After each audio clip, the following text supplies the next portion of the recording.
기존에 제가 알았던 거는 원래 아니 그 트렁크를 열어봐야 합니다. 트렁크를 열어드려요 그러면? 트렁크는 이렇게 하면 열려요.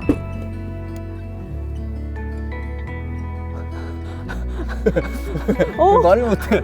아, 너무 놀라가지고요. 네, 일단 저도 한번 해봐도 키를 될까요? 받고 있어야죠.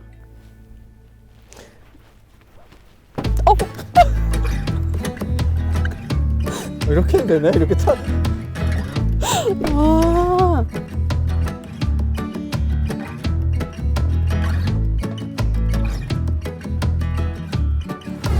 굉장히 넓죠? 지금 이 사이즈에 비해서 상당히 넓은 공간이 나오고 있어요. 저는 실은 이 육안으로 봤을 때는 뒷면이 짧아 보여서 트렁크가 좁지 않을까라는 네. 생각을 했었거든요. 근데 실제 열어보니까 굉장히 넓은데요. 그렇죠. 사실 운전석이 거의 차체 중앙 부분에 있거든요. 그런 걸 생각해 봤을 때는 진짜 넓은 공간이고, 이게 무슨 역할을 하는 거죠? 짐을 아. 놓는다거나 네. 서로 연결한다거나 뭐 그물망을 설치한다던가 했을 때 이런 레일들이 좀 유용하게 사용이 되고요. 자, 아래 공간에도 여기도 이제 가스리프트가 적용된 별도의 수납 공간이 있습니다. X3를 관통하는 디자인 코드가 있어요. 이 물결무늬 보이시죠? 이렇게 되어 있는 디자인 있잖아요. 아, 네.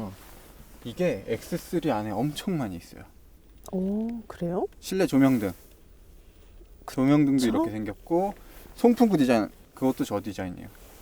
그리고 이쪽 위도 그런 디자인이고, 그리고 웰컴 라이트, 이 사이드 미러에서 네. 빛을 비춰주는데 그것도 저런 디자인이에요. 오. 보통 우리가 폴딩했을 때 60대 40 이렇게 두 가지로 나뉘는 폴딩이 대부분인데, 지금 이 차 같은 경우는 4대 2대 4, 40대 20대 40. 그래서 세 시트가 개별적으로 다 눕힐 수 있어요. 가운데를 접을 수 있고, 이쪽도 접을 수 있어요. 굉장히 좀 평평한 공간이 나오죠. 이 정도면 뭐 풀플랫 정도라고 얘기는 할 수 있을 것 같아요. 제가 뭐 여기 누워도 장소가 충분하겠는데요. 길이가 얼마나 되려나? 꽤 넓은데요. 그러니까 딱 국산차 중에서 투싼, 뭐 스포티지 정도라고 생각하시면 좋을 것 같아요. 네, 그럼 이제 뒷자리에 타보시죠. 와, 탈 때 보셨어요? 왜요? 이 문짝에 X 새겨져 있는 거? 이 X 시리즈에 대한 자부심이 느껴집니다. 네, 그 굉장히 좀 디자인도 예쁘고 성심성의껏 뭔가 만들어 놓은 것 같아요. 이거 알루미늄이거든요. 저 근데 좀 웃긴데요. 네? 이렇게 새겨놓은 느낌이 네. 좀 귀엽게 느껴져요. 일단 어떠세요? 뒷좌석 앉았는데. 우선 공간적으로 굉장히 여유가 있습니다. 원래대로 이게 세운다면 여자는 뭐 3개 왠지 나올 것 같은데요. 그렇게 크게 넓진 않지만 부족함은 전혀 없는 공간이 나오고 있고, 이 실내가 주는 분위기 자체는 아늑해요. 일단. 아늑해요. 지금 일단 이 차 같은 경우는 일단 실내의 톤이 굉장히 좀 어둡잖아요. 네. 이 갈색 톤이 좀 부드럽고 안정적인 느낌을 주는 것 같기도 하고. 그리고 색깔도 굉장히 고급스러운 브라운이거든요. 그리고 여기 아니, 촉감도 박음질? 굉장히 좋아요. 네, 박음질도 잘 돼 있고 촉감도 좀 부들부들하다고 해야 되나? 그리고 일단 이 썬루프. 저는 제일 마음에 들어요. 그렇죠. SUV는 사실 썬루프가 이 정도는 돼야 돼요. 확실히 쫙 열어지니까 개방감이 너무 좋고 빛 좋은 날 햇빛 이렇게 광합성하기도 너무 좋을 것 같아요. 그렇죠. 사실 이 정도는 돼야 뒷좌석 승객에게도 어느 정도 썬루프를 단 이점을 줄 수 있는 거고, 수동식이지만 이 햇빛 가리개를 써서 막을 수도 있습니다. 그리고 이 X3 같은 경우는 이 뒷좌석에서 개별적으로 온도 조절도 가능하고요. 그게 너무 좋은 것 같아요. 네, 그렇죠. 보통 이 정도 크기의 차는 이렇게 개별적으로 하진 않아요. 크지가 않기 때문에 앞좌석에서 온도를 조절하는 게 다 유지가 될 수 있는데, 지금 조금 더 뒷좌석 승객을 배려하는 마음으로 뒷좌석 온도 조절이 가능한 에어컨 시스템이 적용이 되어 있고, 12V 단자가 있고, 그냥 USB 포트도 마련해 주면 좋을 것 같은데 그거는 좀 적용되지 않은 건 아쉬운 부분입니다. 그리고 이런 독서등도 LED를 보통 하나 쓰는데 네. 지금 LED 2개 박혀 있고, 오, 개별적으로 불 개수가 하나에서 2개 이렇게 누를 수가 있네요. 이게 등받이 조절이 되니까요. 원래 당기면 이렇게 거의 90도로 있는데 이렇게 젖혀서 이만큼까지 뒤로 갈 수 있어서 충분히 편안하게 뒷좌석에서도 승차가 가능하답니다. 맞아요. 근데 아쉬운 점은 이 헤드레스트가 저한테는 조금 높은 느낌이에요. 저희가 다음부터 방석을 좀 갖고 와서 방석을 좀 깔아드리고 하지만 뭐 카시트 타도 될 것 같다. 앞좌석 보시죠. 여기 수동이네. 수동인 거 좀 아쉽다. 좀 비싼 차인데. 굉장히 궁금했던 게 있어요. 여성분들에게. 무엇이든지 물어보세요. 이 BMW 실내 디자인이 어때요? 예뻐 보여요? 아니면 뭐 멋있어 보여요? 뭐 그런 느낌, 첫 느낌.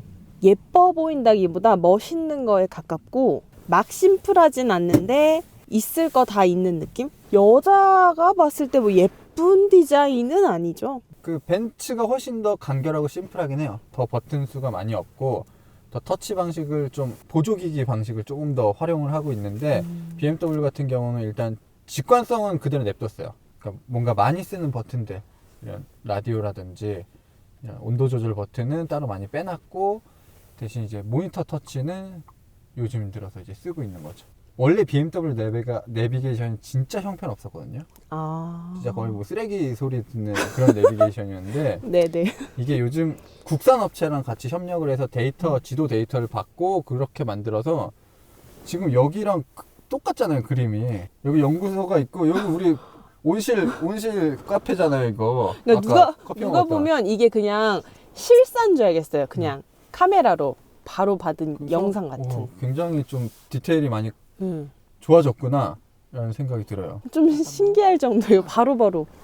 모니터가 원래 기본적으로 일체형으로 대시보드에 있었던 것 같은데 특이하게 돌출이 돼 있어요. 네, 요즘 예전 X3 같은 경우는 좀 파묻혀 있는 느낌. 네. 그리고 뭔가 이런 식으로 이제 가이드가 있었는데 지금 일단 BMW 최신 디자인이 이런 식으로 좀 돌출되어 있는 디스플레이를 쓰고 있고 거의 뭐 전 시리즈에 걸쳐서 이런 식의 디자인 적용하고 있는데 어떻게 보면 약간 추세 같은 거예요. 현대차도 요즘 이런 식으로 좀 디자인을 하고 있고 다른 브랜드들도 많이 쓰고 있어요. 근데 저는 아쉬운 점이 이게 뭐 버튼이나 이런 게 있으면 안으로 쓱 사라지는 그런 기능이 있으면 좀 유용하지 않을까 싶은데. 사실 예전에 아우디 같은 경우가 그런 식으로 디자인을 했었는데 사실 요즘 모니터도 좀 커지다 보니까 아무래도 차지하는 면적이 있으면 이제 들어가면 나머지 기능들을 좀 방해할 수가 있기 때문에 그건 아마 기술적인 요소 때문에 그런 식으로는 못했던 것 같아요. 돈도 좀 더 많이 들 거고 분명히 고장도 많이 날 거고. 일단 전반적인 레이아웃은 최신 BMW 디자인이 거의 그대로 적용이 돼 있어요. 이걸 가지고 많은 분들이 좀 호불호가 나뉩니다. 너무 변화가 없는 거 아니냐 뭐 그렇게 말씀하시는데 저는 항상 좀 얘기했어요. 그러니까 자세히 보시면 똑같은 게 하나도 없다. 이 레이아웃은 거의 비슷하지만 이런 부품들 그리고 이 광택나는 플라스틱과 이런 알루미늄 소재를 쓴 부분들 그리고 자세히 보시면 버튼들이 똑같은 게 아무것도 없어요. 이전 세대와. 기어 노브도 디자인이 크게 달라졌고 이런 버튼의 조합이라든지 배치들도 조금씩 다 달라졌어요. 전 특히 이 기어 노브가 인상적이었던 게 원래 제가 아는 변속기는 좀 이동을 하거든요. 그렇죠. 기어 노브가 딱딱 P, 네, 그렇죠. R, N, D 이런 식으로 네. 움직이는. 이거는 전자식 기어 노브라고 불리는 기어 노브고 BMW가 굉장히 즐겨 쓰는 변속기 스타일이고 특허도 굉장히 많이 가지고 있어요. 그래서 다른 브랜드들이 따라하고 싶어도 조금씩 다르게 만들 수밖에 없네. 이게 자리를 차지하는 면적이 줄어서 확실히 유용할 것 같아요. 그렇죠. 그래서 이런 컵홀더 공간도 나왔던 거고 옆에 보시면 많이 보시진 못하셨겠죠. 그렇죠. 처음 보셨죠. 네, 실은 처음 봤어요. 그래서 뭔가 모양이 마우스 같기도 하고 이렇게 돌리니까 작동도 되고 해서 이거는 일단 아이드라이브라고 하는 이제 BMW의 전매 특허 같은 그런 인포테인먼트 조작 시스템이고 이걸로 내비게이션이라든지 차량의 모든 정보를 다 조작을 할 수 있어요. 근데 저는 이게 굉장히 좀 익숙하고 편해서 터치가 됐음에도 전 터치를 안 쓰고 이것만 쓰거든요. 그러니까 운전을 하면서 조작하기에는 이것만큼 좋은 기능도 없는 것 같고 그냥 보시면은 이게 돌리고 위아래로 가는 것만 되는 줄 아시겠지만 사실 여기 터치도 돼요. 이 공간이 터치가 네. 먹혀요? 이 공간이 이름도 쓸 수 있네요? 이렇게 그리고 뭐 이런 식으로 터치도 가능한데 사실 터치는 그렇게 잘 쓰진 않는 것 같아요. 그리고 이 차 같은 경우는 굉장히 고급스러운 모델이고 가장 비싼 모델이다 보니까 이런 M 스포츠 스티어링 휠도 적용이 되어 있고요. 이런 가죽 질감이라든지 이런 것도 상당히 좋고 바늘질도 진짜 꼼꼼하죠. 네. 그래서 저도 스티어링 휠을 봤는데 아까 만져보시고 만져본 사람만이 알겠지만 만지고 싶어지는 그런 스티어링 휠이에요. 그리고 예전에는 이 림 쪽만 가죽으로 하고 이쪽은 가죽을 쓰지 않았는데 지금 이쪽 안쪽까지도 가죽을 좀 덧댄 모습이고 이런 헤드라이너 같은 부분도 굉장히 좀 고급스럽죠, 느낌이. 네. 좋은 소재를 네. 좀 사용해서 고급스러움을 많이 강조한 느낌이고, 사실 그 보도자료를 봤을 때는 이쪽 부분도 이제 가죽으로 만들어졌다고 하는데 네. 그건 좀 아닌 것 같아요. 이게 가죽은 아닌데 가죽 느낌은 나요. 근데 가죽은 아니고, 그리고 이런 금속들을 사용한 부분들도 조금 세련미를 돋보이게 하는 부분이고. 저는 근데 이 톤 자체는 좀 별로 마음에 들지 않아요. 이 라인, 이 부분이 네. 공통적으로 들어가는데 너무 살짝 좀 차갑게 그냥 얘만 뚝 떨어져 나온 느낌을 준다고 해야 될까요? 저한테는. 뭔가 의도가 있겠죠? 저도 어떤 의도인지 모르겠지만 이 디스플레이 키를 충전할 수 있는 이런 무선 패드도 마련이 돼 있어요. 그래서 저는 항상 이런 무선 패드의 그런 좋은 점, 이점을 못 보는 아이폰을 쓰고 있는데, 은진 씨는 아까 써보셨잖아요. 네, 저는 계속 오면서 했는데 너무 편리하더라고요. 그렇죠. 스마트폰을 그냥 올려놓으시면 충전이 되고 디스플레이 키도 올려놓으면 그대로 충전이 되는 방식이고. 재밌는 거. 뭐 하신 거죠? 지금 이거 바다 언니가 하시는 I'm so mad. 자, 때는 귀여운 중학생이 오! 뭐 하되는? 제스처로 이렇게 컨트롤이 가능하네요? 그렇죠. 지금 이 차 같은 경우는 뭐 7 시리즈 뭐 이런 데 들어갔던 제스처 컨트롤이 그대로 들어가 있어요. 오, 또 이거 말고 다른 건 없나요?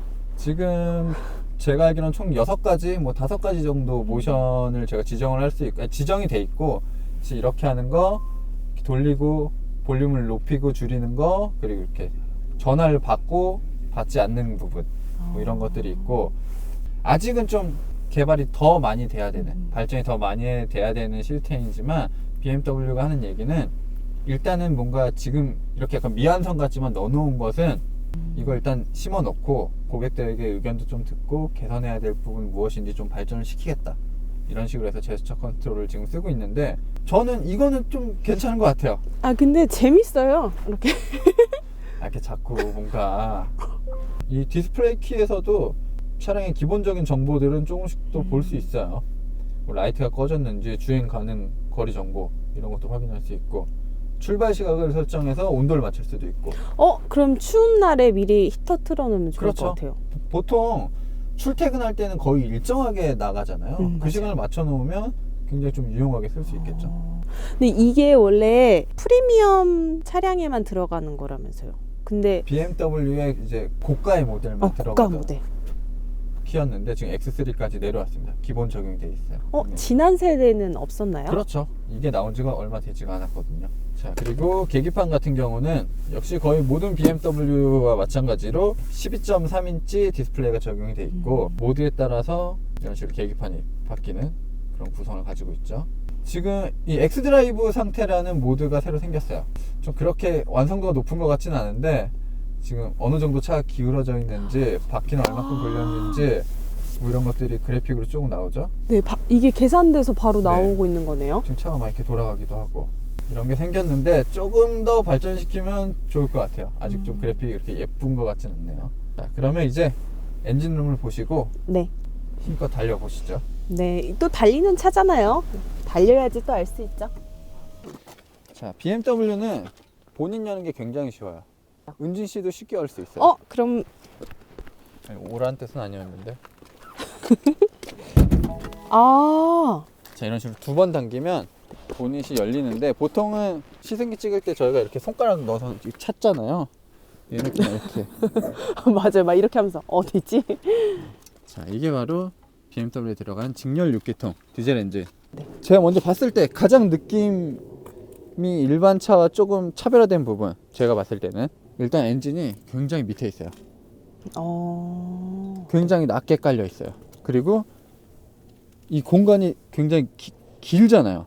네, 원래 뭔가 한 요렇게 꽉 차 있었던 것 같은데 네. 뒤쪽으로 쏠려 있는 느낌? 일단 보니도 상당히 큰 편이고 엔진이 진짜 깊숙하게 들어가 있고 진짜 낮아요. 보통 이 엔진 커버가 이런 식으로 거의 이렇게 올라와 있는 경우가 많은데 V형 엔진이 아니라 직렬형 엔진이기 때문에 조금 더 낮게 뭔가 엔진을 넣어 넣을 수 있었던 것 같아요. 그리고 보통 4기통 엔진은 이제 가로로 배치하기 때문에 이 공간이 그렇게 길 필요가 없어요. 길 필요가 없어서 보통 이 서스펜션 마운트 앞쪽으로 엔진이 실리는 경우가 많은데 지금 세로 배치를 해놨고 서스펜션 마운트가 이쯤에 있으니까 엔진이 그거보다 훨씬 더 들어가 있는 거예요. 그리고 이런 식으로 굉장히 강성을 필요로 하는 부분들은 좀 지지대를 좀 확실하게 세워놨고요. 저는 좀 의외였던 게 이 부분에 이제 방음제들을 좀 많이 해놓는 경우가 많아요. 의도에 따라서 엔진 소리도 실내로 어느 정도 좀 유입될 수 있게끔 설계를 해놓은 것 같아요. 일부러. 분명히 여기다가 이걸 안 해놨을 리가 없거든요. 자, BMW는 진짜 6기통 직렬 엔진을 잘 만드는 회사고 엔진 같은 경우도 이전 세대에 비해서 최고 출력이 더 높아졌어요. 최대 토크도 더 강력해졌고 그래서 3.0L 디젤 엔진으로 최고 출력 66점. 최고 출력 265마력. 아, 맞. 이제는 마력도 굉장히 높아졌고 뭐 최대 토크는 워낙 뛰어나기 때문에 이 밸런스가 더 잘 맞는 것 같아요. 그래서 주행 감각이 뭔가 최대 토크만 너무 높으면 차가 너무 울컥울컥하는 경향도 있거든요, 저속에서. 근데 어느 정도 균형이 잘 맞춰져 있고 변속기가 그걸 굉장히 제어를 잘하기 때문에 낮은 속도로 편안하게 달릴 때도 괜찮고 고속도로에서 순간적인 힘을 낼 때도 상당히 매끄러웠던 것 같아요.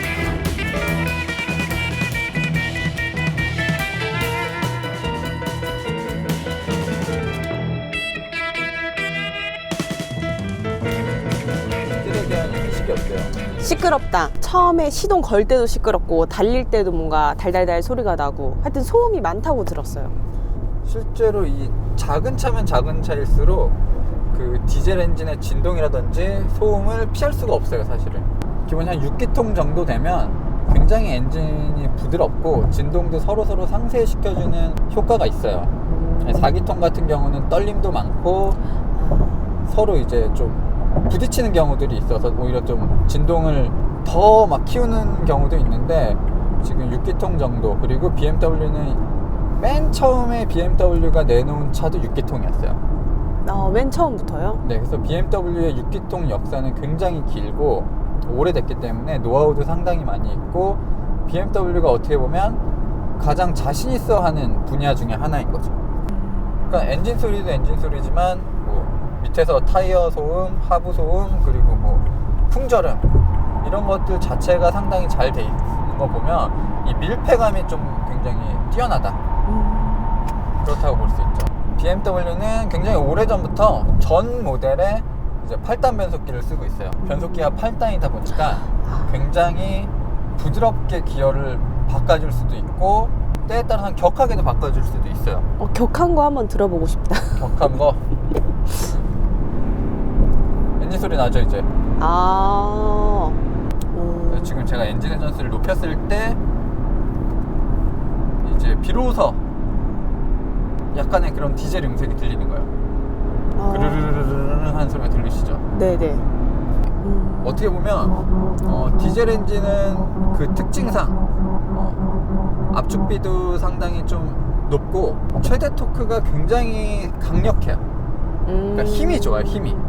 가속 페달을 처음 밟았을 때 그 가속을 위해서 움찔하는 느낌은 이제 최대 토크가 많이 작동을, 그러니까 많이 반영이 되는 거고 최대 토크가 바퀴를 처음에 확 돌려서 추진력을 얻으면 그 다음부터는 이제 마력이 차를 끌고 가는 거예요. 256마력과 63kgm의 최대 토크가 궁합이 굉장히 좋은 거죠, 이 세팅이. 순간적으로 바퀴를 돌릴 수 있는 힘이 굉장히 좋아서 어떻게 보면 가솔린을 쓰는 차보다 더 빠른 차를 만들 수도 있어요, 디젤 엔진을 쓰면. 와. 실제로 모터스포츠에서 디젤 엔진을 쓰는 경우도 많고요. 디젤 엔진은 네. 최고 출력보다 최대 토크가 더 중요해요. 순간적으로 우리가 차를 추월할 때 순간 가속이 필요하잖아요. 네네. 그럴 때도 최대 토크가 굉장히 유용하게 쓰여요. 60대를 넘어가는 최대 토크면은 그거는 굉장히 좋은 수준이에요. 자, 그리고 BMW가 엔진을 상당히 잘 만드는데 네. 이제 변속기는 스스로 만들진 않아요.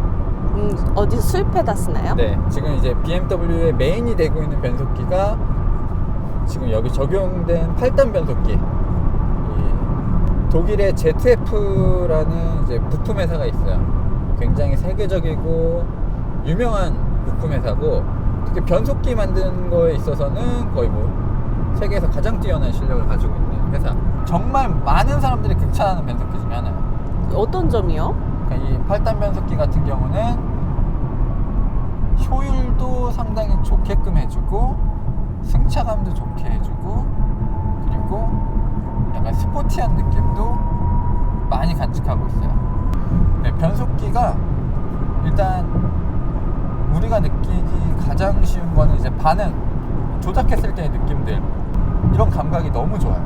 기본적으로 동작도 빠르고 스스로의 로직도 굉장히 발전이 돼 있다는 거예요.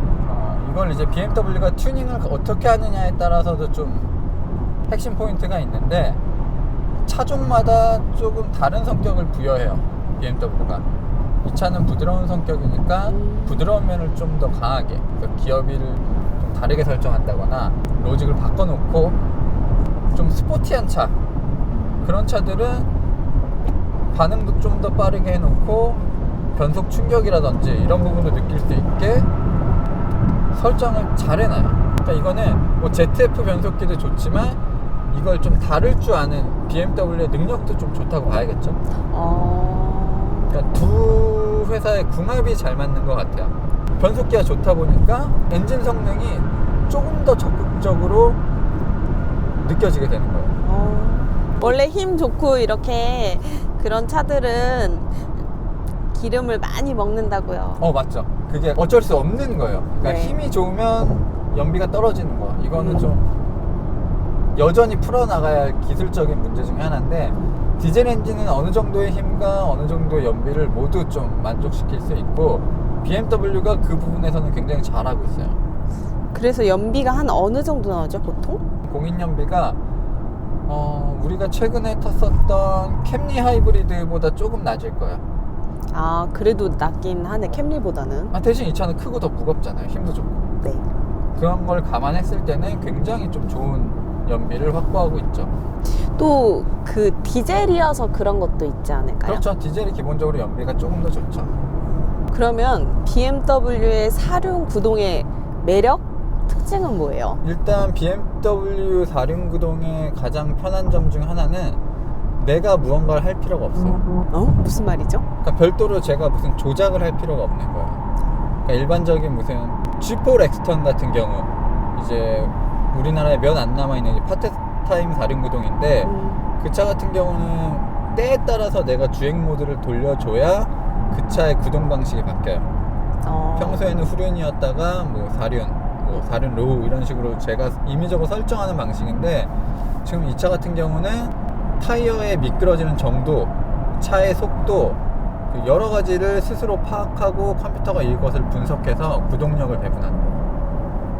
그럼 자동으로 얘가 상황에 맞게 맞아요. 접목시키는 거예요? 그러니까 일단 보통 사륜구동이라고 하면 네 바퀴의 모든 힘이 전달되는 거. 그쵸. 그러니까 네 바퀴가 다 서로 독립적인 힘을 갖고 돌아가는 건데, 지금 BMW의 이 X드라이브 같은 경우는 때에 따라서 앞바퀴의 모든 힘을 몰아줄 수도 있고 뒷바퀴의 모든 힘을 몰아줄 수도 있어요. 순간적으로 내가 이렇게 가다가 장애물이 있어. 네. 그걸 피하려고 왼쪽으로 틀었다 오른쪽으로 틀면 차가 미끄러지거나 틀어지거나 할 거 아니에요. 얘는 그걸 막아주기 위해서 또 좌우의 밸런스도 잡아줘요. 그런 것까지 가능한 사륜구동 시스템이에요. 균형을 되게 잘 잡는 시스템이 탑재가 되어 있나 봐요. 그러니까 어떻게 보면 G4 렉스턴의 그런 설정할 수 있는 사륜구동은 진짜 본격적인 오프로드를 만나서 계속 똑같은 코스를 갈 때는 좋을지 모르겠는데 지금 BMW 같은 경우는 이런 도로, 실생활 이런 곳에서 조금 더 우리가 편하게 쓸 수 있는 그리고 좀 안전하게 달릴 수 있는 4륜구동이라고 생각하시면 좋을 것 같아요. 그러니까 뭐 BMW 얘기는 실제로 오프로드 갔을 때도 이 엑스드라이브 시스템이 괜찮다 말은 하는데 일단은 저는 오프로드보다는 일반적인 도로에서 조금 더 유용함이 클 것 같아요. 이거 운전하실 때 보니까 옆에 모드가 3가지로 있는데 누르셨어요 혹시? 아직이요. 누르면 안 되는데? 아 진짜요? 자동차 멈추는데? 아직 그래서 터치는 안 하고 이렇게 허공에다가 이렇게. 아 그래요? 네. 그 허락 받고만 누르셔야 돼요. 누구 허락이요? 저한테. 아 진짜요? 제가 마음의 준비를 하고 오케이. 아까 3가지 모드라고 하셨는데 네. X3는 4가지 모드가 있어요. 일단 가장 기본적인 모드는 컴포트. 이제 여러 가지로 좀 부드러운 느낌이라고 생각하시면 돼요.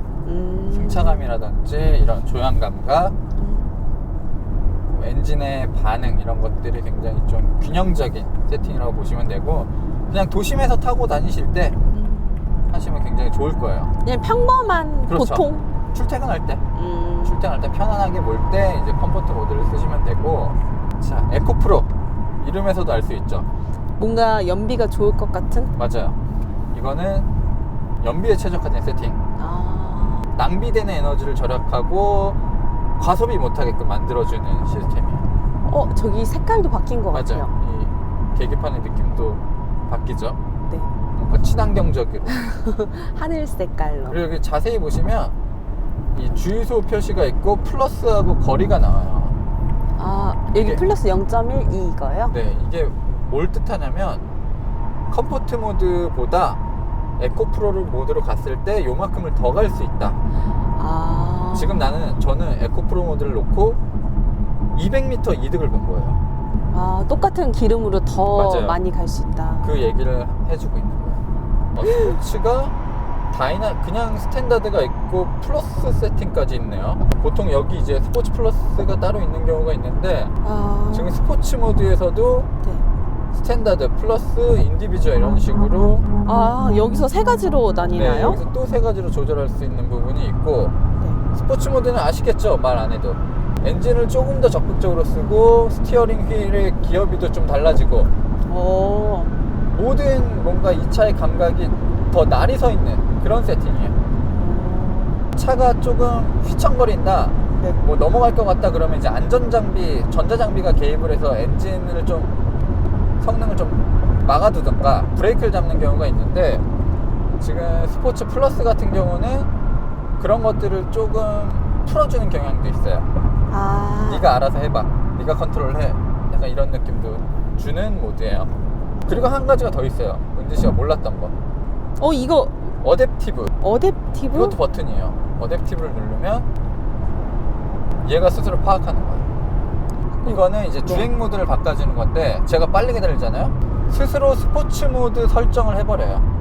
스포츠 모드 설정을 해야 조금 더 안전하게 빠르게 갈 수 있기 때문에 스스로 스포츠 모드 설정을 해버리고 이런 식으로 천천히 간다? 그러면 에코프로 모드처럼 연비 세팅을 해버려요. 그냥 알아서 상황에 맞게 운전 상황에 값을 따라서 조절하는구나. 설정을 지가 알아서 바꿔주는 거예요. 굉장히 편하죠, 어떻게 보면. 네. 그리고 BMW의 이 주행 모드가 좋은 점은 모드를 변경하는 그 서로의 격차가 좀 세요, 체감이. 그래서 내가 모드를 바꿨구나, 움직임이 달라졌네, 반응이 달라졌네, 이거를 굉장히 좀 쉽게 알 수 있어요. 체감이 상당히 좋은 편이라 저는 BMW를 타시는 분들에게는 좀 적극 권하는 편입니다. 주행 모드를 좀 자주 바꿔라. 이 차는 M 스포츠 패키지가 적용이 된 모델이에요. 그러니까 주행 성능이 기본적으로 조금 더 강화가 됐다. 일단 가장 크게 눈에 띄는 부분은 브레이크. 일반적인 X3에 적용된 브레이크보다 조금 더 큰 그러니까 디스크가 적용이 됐고 캘리퍼도 조금 더 강력해요. 그러니까 이제 지금 전륜에는 4피스톤 브레이크 시스템이 적용이 돼 있어서 확실히 일반적인 X3보다는 훨씬 더 힘이 강력한 것 같아요. 세우는 힘이 강력하고 내구성 이런 부분에 있어서도 조금 더 이점이 있을 것 같아요. 좀 이렇게 빠르게 달려보시니까 어때요, 기분이? 일단 진짜 SUV 같지 않아요. 약간 좀 시트 포지션이 높을 뿐이지 그냥 3 시리즈 외건 타는 느낌? 주행 질감이 굉장히 좋아요. 확실히 BMW 역시 BMW구나 라는 생각이 들고 이 전 세대 모델에 비해서도 조금 더 완성도가 높아진 것 같아요. 그러니까 성숙해진 느낌이에요. 뭔가 포용할 수 있는 능력도 좀 넓어진 것 같고 이 BMW가 자랑하는 그런 뭔가 격정적인 드라이빙을 할 때도 상당히 좋은 것 같고 그리고 엔진도 뭐 성능이 더 좋아졌고 타이어 선택, 뭐 서스펜션도 지금 M 스포츠 서스펜션이 적용이 돼 있어서 스프링 용량이라든지 이런 것들이 조금 더 좋거든요. 그러다 보니까 진짜 좀 SUV로 호쾌하게 달리고 싶은 분들에게는 진짜 좋은 선택일 것 같아요. 와, 근데 이게 100km를 넘어가도 어쩜 이렇게 안정적일까요? 그렇죠. 네. 안정적이고 조용하고 네. 물론 굉장히 많은 장점을 가지고 있고 매력적인 차지만 단점도 당연히 있죠. 좀 아쉬운 부분. 일단은 8,600만 원이 넘는 차. 네, 거의 비싼 차죠. 예, 비싼 차 1억은 좀 안 되지만 비싼 차. 확실히 비싼 차인데 여러 가지 기본으로 적용되는 옵션들이 많이 있긴 있어요.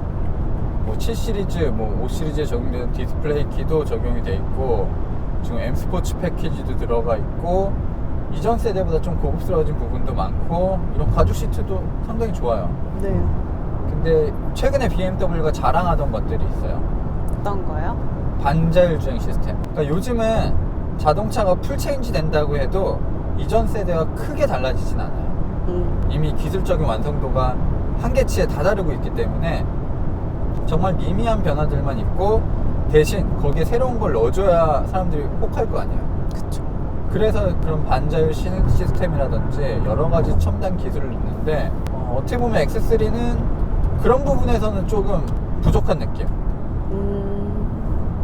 5 시리즈 같은 경우는 얘보다 싼 모델에도 반자율 주행 시스템이 들어가 있단 말이에요. 가장 기본 모델에도 반자율 주행 시스템이 들어가 있어서 어댑티브 크루즈 컨트롤이라든지 스티어링을 스스로 조작한다든지 뭐 여러 가지 그런 시스템이 적용이 돼 있는데 지금 이 X3 같은 경우는 없어요. 확실히 좀 아쉬운 부분이라고 할 수 있을 것 같아요. 근데 승차감이 네. 진짜 제가 예상했던 것보다 훨씬 좋아요. 움직임 자체가. 지금 타이밍이 핸들링을 한번 저희가 느껴볼 시간이 온 것 같아요. BMW는 확실히 핸들링 빼면 시체예요. 시체죠. 네. 사람이 눈으로 나 요렇게 돌아가야지 이렇게 스스로 가이드라인을 그린단 말이에요. 레코드 라인을. 그걸 정확히 따라가요, BMW는. 그게 세단이건 스포츠카건 SUV든 정말 내가 조작하는 만큼 움직이는 그 희열, 이걸 전달해 주는 거는 BMW가 짱인 것 같아요. 나도 꺾어보고 싶다. 네. 하지만 X3는 진짜 확실히 BMW고 변화된 디자인만큼이나 주행 성능도 상당히 좀 터프해졌고 스포티해졌고 역동적으로 더 변한 것 같아요. 저는 X3를 처음 딱 외관부터 느꼈어요. 그 외모에서부터 풍기는 일단 그릴부터가 나 한번 달려보겠다 하는 그런 파이팅이 좀 느껴졌고 실제로 또 타보니까 굉장히 조용한데 강한 느낌 아세요? 되게 멋있어요. 그래서 그러니까 이런 게 바로 좋은 디자인과 좋은 엔지니어링이에요. 잘 달리게 생겼으면 잘 달려야 되는 거고 잘 달릴 줄 알면 잘 달리게 생겨야 돼요. 이게 서로 궁합이 잘 맞아야 되는데 사실 BMW가 좀 최근에 디자이너들이 좀 많이 이탈하는 경우도 있고 엔지니어링이 그렇게 예전만큼 발전하지 않는 느낌도 있고 이랬는데 X3는 그런 식으로 태어난 차 같아요. 그래서 디자인에 걸맞는 성능에 걸맞는 디자인, 이게 조화가 굉장히 잘 되어 있는 차. 저는 뭐 그렇게 느껴집니다. 네, 평창에 와서 사실 저는 스키 점프대라든지 뭐 전망대 이런 데 가서 이제 좀 그 모습들을 보고 싶었지만 그 모습은 뭐 TV로 보는 걸로 하고요. 너무 아쉽지만 라면만 먹고 기회에. 가는 것 같아요. 뭔가 어쨌든 좀 재밌던 시승이었어요. 네, 좀 여행 온 느낌도 네, 들고. 여행 온 느낌이었고 뭔가 이 합법적으로 놀 수 있었던 재밌는 시승이었고 장거리 시승한 게 굉장히 오랜만이라서 차를 조금 더 많이 탔고 더 알아가는 시간이 충분했었던 것 같아요. 뭐 주행 성능은 원래 뛰어났으니까 그거보다는 일단 팍 바뀐 디자인 이런 데서 오는 만족감이 전 더 컸던 것 같아요. 저 같은 경우는 일단 뭐 BMW를 타고 이렇게 저도 오래 달려본 적은 처음인데 바뀐 외관만큼 정말 승차감도 안정적이고 믿음직스러웠던 점이 참 좋았습니다. 그래서 하품을 그렇게 한 거죠. 아. 어쨌든 저희 리뷰는 여기까지 마치기로 하고요. 네, 마지막 저희가 멘트. 평창에 왔으니까 마무리 멘트는 하고 가야죠. 2018 평창 동계올림픽 모터그래프가 응원합니다.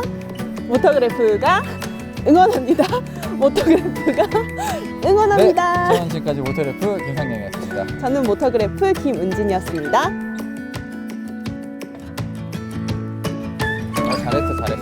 잘했어. 아주 깔끔해. 아, 근데 아주 같이 깔끔해. 안 도와줘. 아주 굿굿.